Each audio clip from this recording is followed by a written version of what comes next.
E eu quero conversar um pouco com você hoje sobre o valor de conhecer a Cristo. Baseado na experiência do apóstolo Paulo.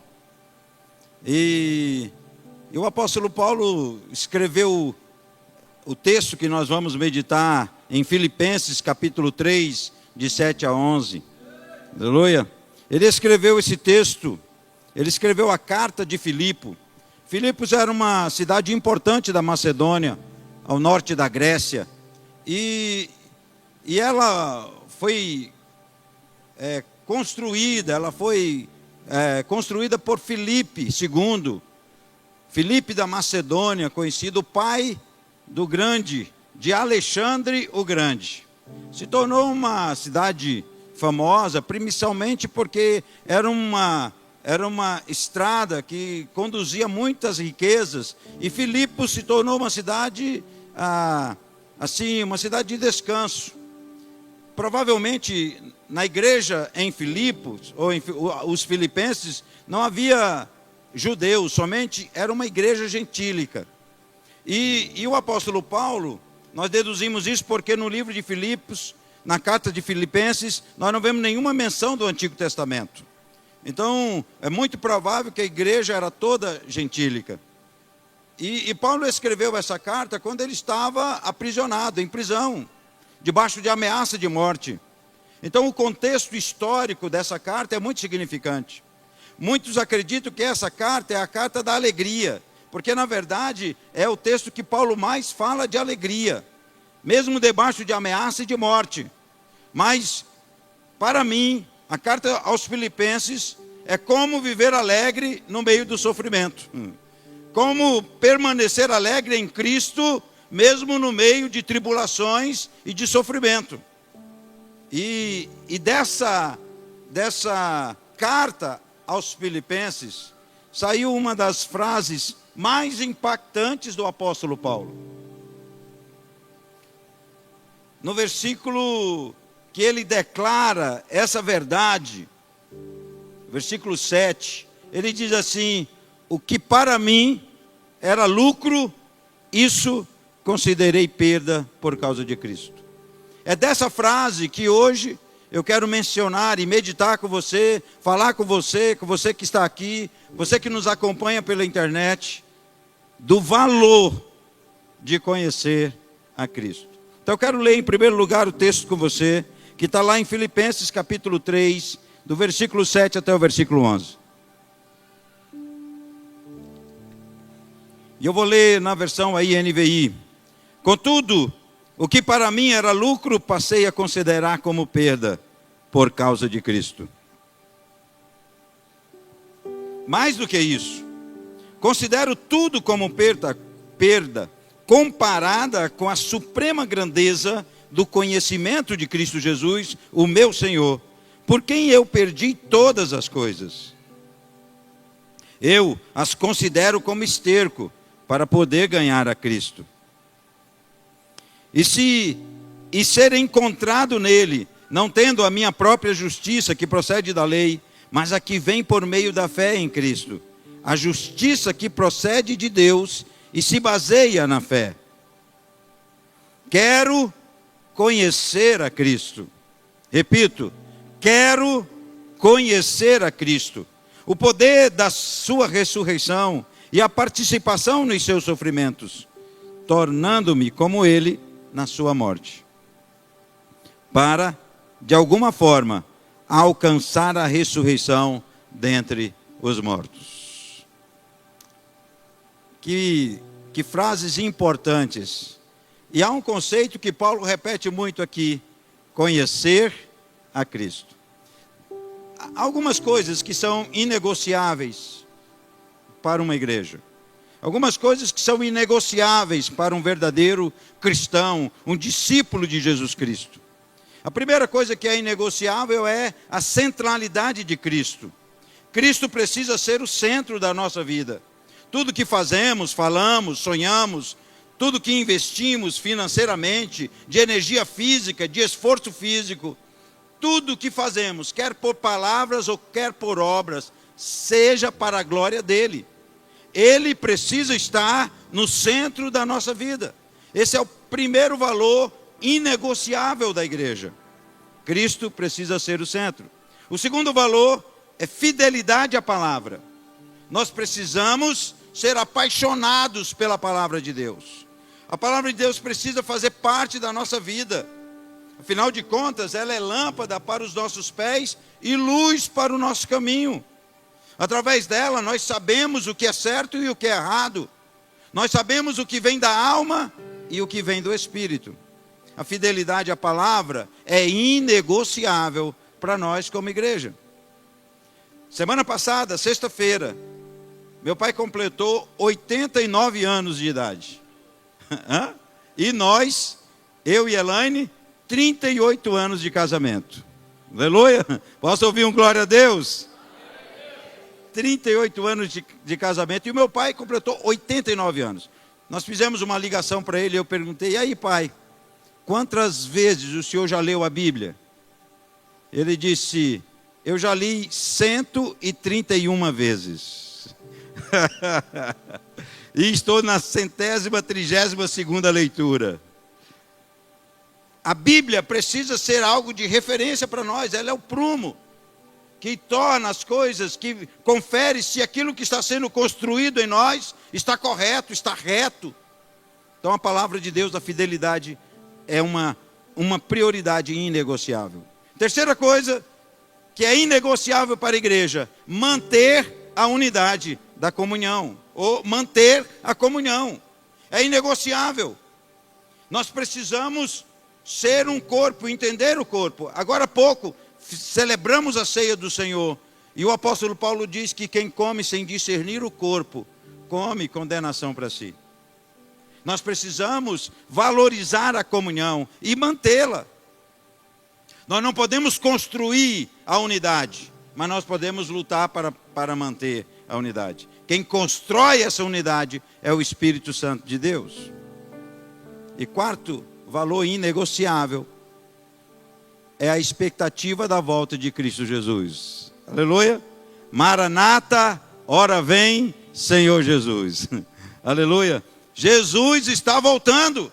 Nós precisamos viver com essa expectativa. Nós precisamos andar no nosso dia a dia, lembrando que o nosso Senhor se aproxima. Que a volta dele, o meu rei, o meu Senhor, o meu noivo, ele está voltando. E eu tenho uma máxima para mim: eu vivo hoje como se Jesus voltasse agora, e eu trabalho como se Jesus voltasse daqui a 100 anos.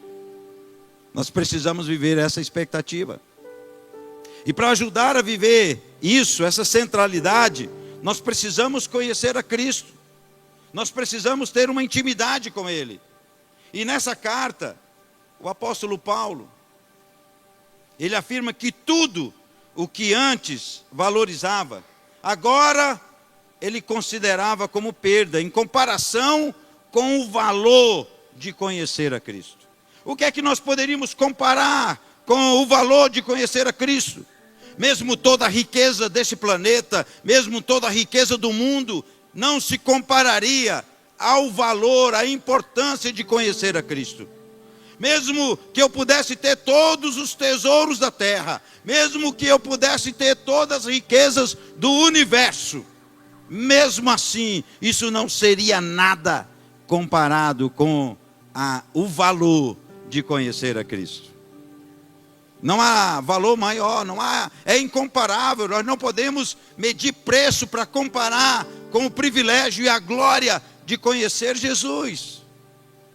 E o apóstolo Paulo, ele afirma isso com essa declaração tão forte: tudo eu considerei como perda por causa de Cristo.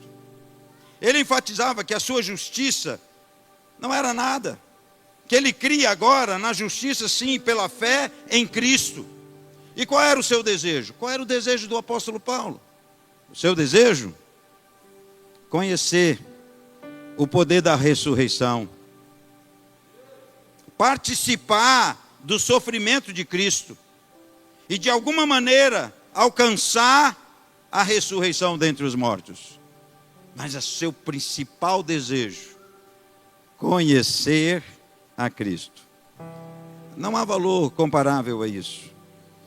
A frase do apóstolo Paulo resume o abandono de todas as suas ambições, da sua identidade, do seu conhecimento, do seu zelo pela palavra, pela lei judaica, o respeito que ele tinha dos líderes daquela época. Paulo estava em ascensão. Se eu te dizer, Paulo não estava trocando, Paulo não estava abandonando uma vida de pecado, devassa, não. Paulo era um homem zeloso, Paulo era um homem cheio de virtudes, inteligente, ele estava em ascensão, ele era respeitado pela liderança judaica, e Paulo se tornaria com muita probabilidade a principal liderança da sua geração. Paulo não estava abandonando uma vida de vícios e pecados. Paulo estava abandonando uma vida bem-sucedida, uma vida cheia de virtude. Ele disse: tudo isso eu considero como perda por causa de Cristo. Isso era o seu lucro. O que para mim era lucro, eu considerei como perda. Tudo. O apóstolo Paulo abandonou o lucro por uma nova vida em Cristo. Às vezes é difícil renunciar a uma virtude. Às vezes é difícil renunciar a uma ambição boa, justa. Às vezes é difícil renunciar a algo que é seu por direito. É difícil renunciar a algo que é bom por causa da nova vida em Cristo Jesus. A proposta do apóstolo Paulo é nos fazer entender e confiar somente em Cristo. O que você já renunciou de virtude, o que você já renunciou de sonho, o que você já renunciou de seus próprios direitos por causa de Cristo. Eu me lembro de uma frase que impactou meu coração alguns anos atrás. De todas as palavras proféticas que eu recebi, de toda a palavra de profecia, sonhos, visões, a que mais impactou o meu coração foi uma frase que o profeta Amaro declarou um dia para mim. Ele disse assim para mim: Deus viu suas 3 renúncias. A frase que mais impactou meu coração foi receber essa confirmação do Senhor. O que nós estamos dispostos a renunciar para conhecer a Cristo. E Paulo aqui está, meus amados, fazendo um contraste entre a falsa confiança dos méritos humanos, da força física, da capacidade do homem, da sua justiça própria, com a verdadeira justiça que vem de Deus por meio de Jesus Cristo.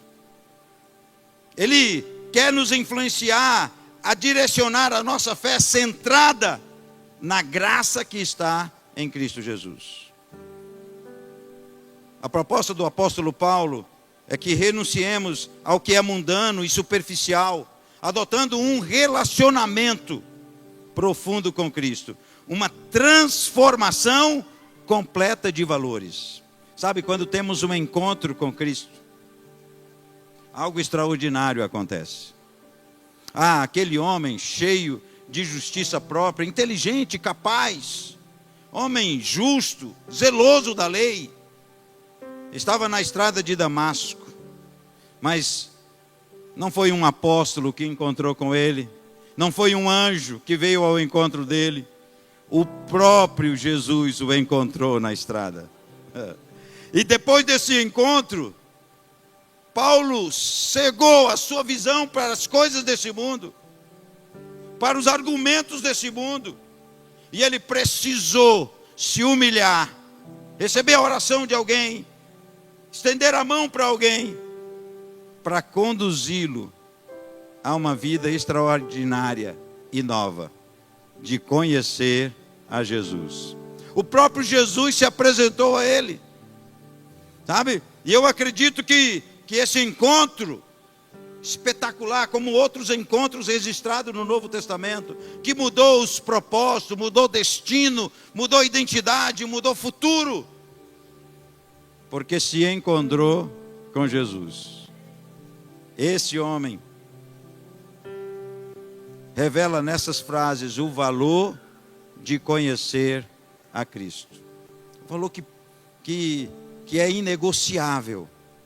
E lendo esse texto, eu posso trazer pelo menos quatro pontos importantes que devemos seguir para reconhecer o valor de conhecer a Cristo.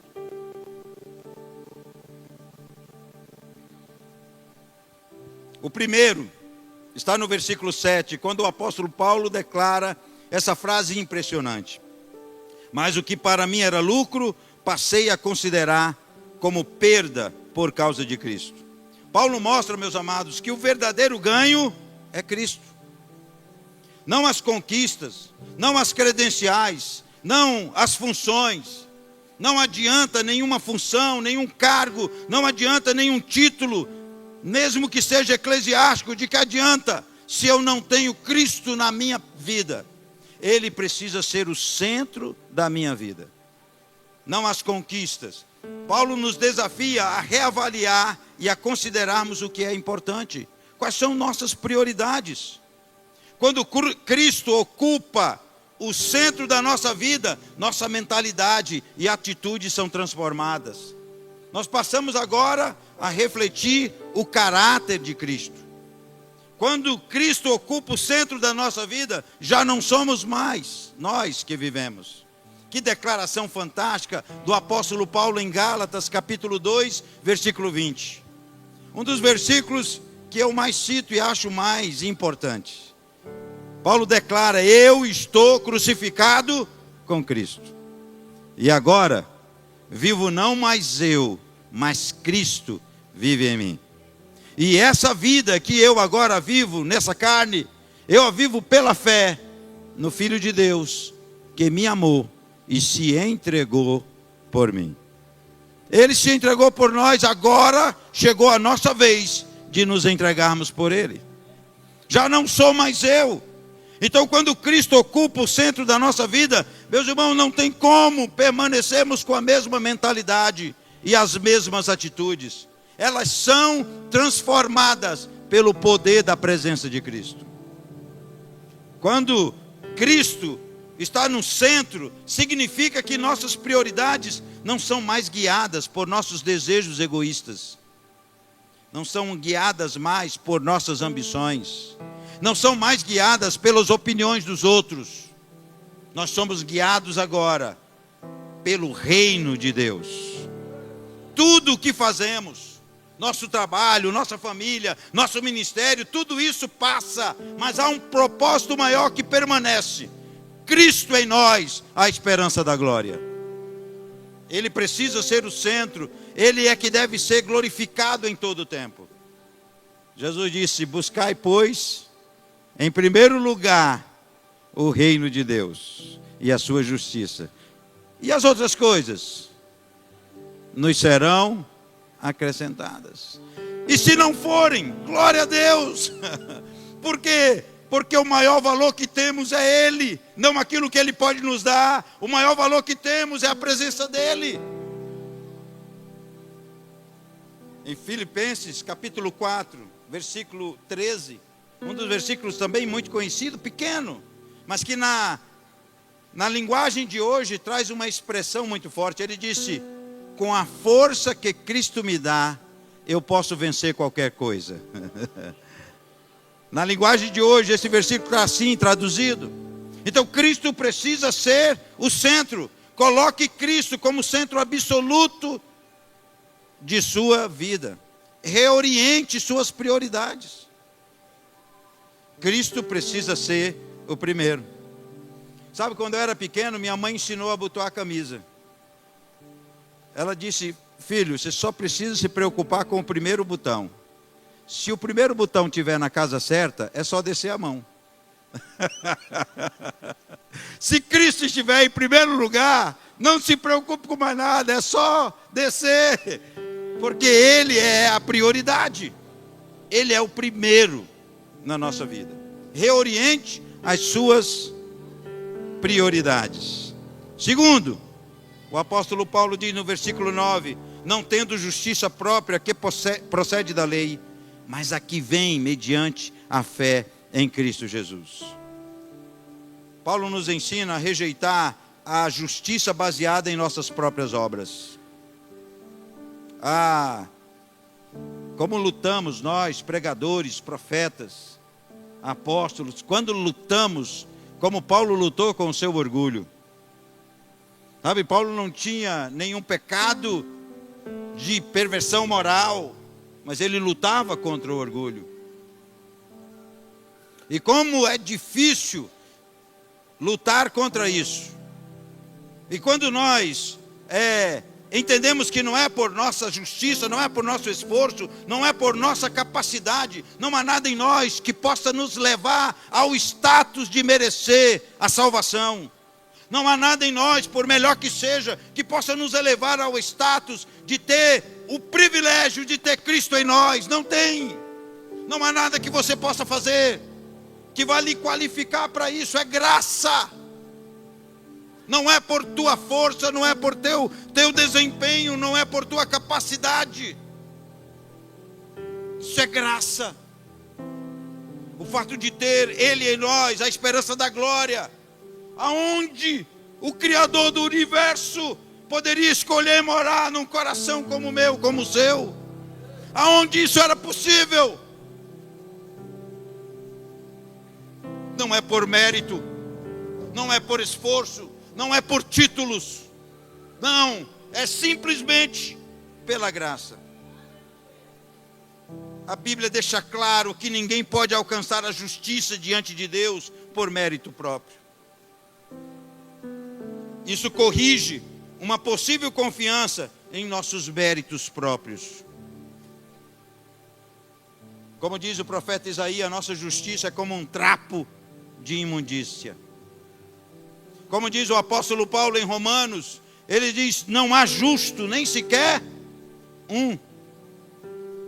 Então nossa justiça não está em nós, mas nele. Sabe? Uma vez eu estava falando com alguns discipuladores dentro da base semeadores. E eu disse para eles: olha, o nosso principal objetivo, entendam, compreendam. Não estou dizendo que não é sério levar o pecado a sério, de lutar contra o pecado. Mas eu disse: olha, o nosso principal objetivo no discipulado não é saber do pecado, confessar pecado. Nosso principal objetivo no discipulado é parecer com Jesus. É ser semelhante a Jesus. É ser parecido com Jesus.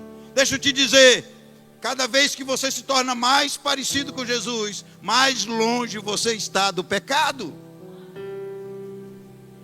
Nossa principal luta é parecer com Ele. A missio Dei, a missão de Deus é que sejamos parecidos com Jesus.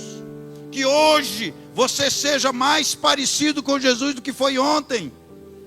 E você seja menos parecido hoje com Jesus do que você será amanhã. É um processo contínuo de que nos levar a ser parecido com Jesus, contínuo e constante. É um processo. Não pule o processo de Deus, não pule. Deus é Deus de processos. Não se torna semelhante a Jesus com apenas uma imposição de mãos. Não. Você pode receber uma unção capacitadora, um encorajamento com isso, mas o que transforma teu coração a ser semelhante a Jesus é um processo contínuo de intimidade com Ele. Sabe? Nunca, jamais podemos considerar que conquistamos algo por mérito próprio. Dependemos exclusivamente da graça de Deus em Cristo Jesus. Única e simplesmente.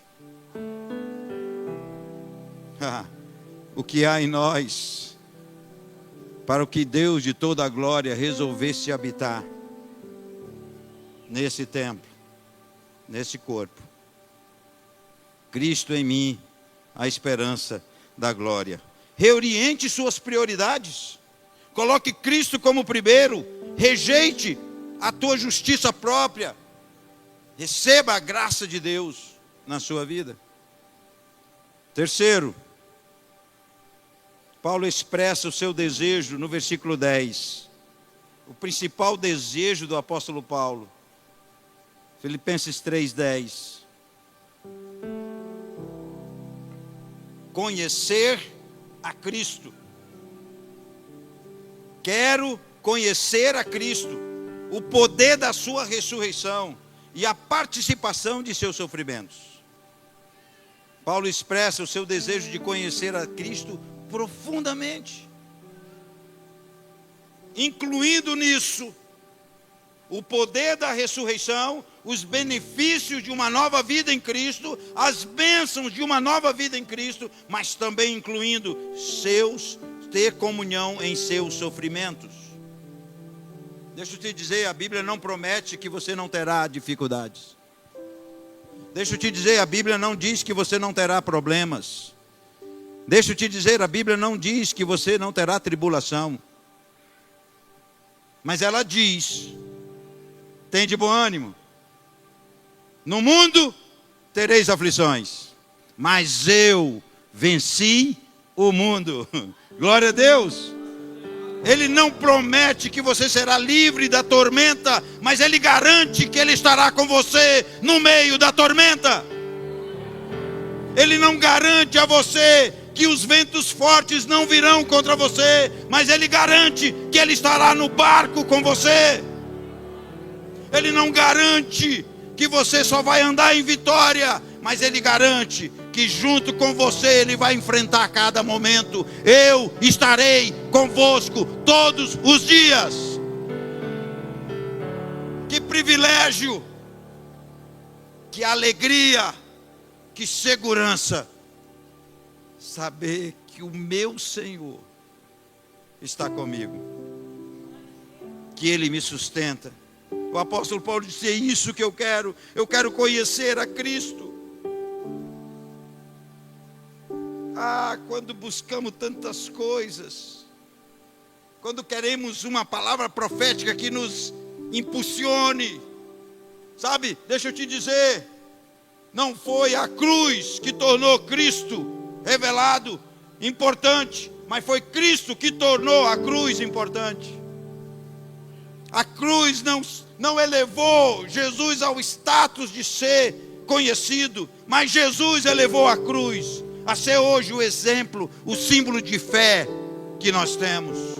A cruz não é nada se Jesus não estivesse lá. O que tornou a mensagem da cruz poderosa foi quem nela foi crucificado. É a esse Jesus que eu quero conhecer. É esse Jesus que eu quero conhecer profundamente, como o apóstolo Paulo.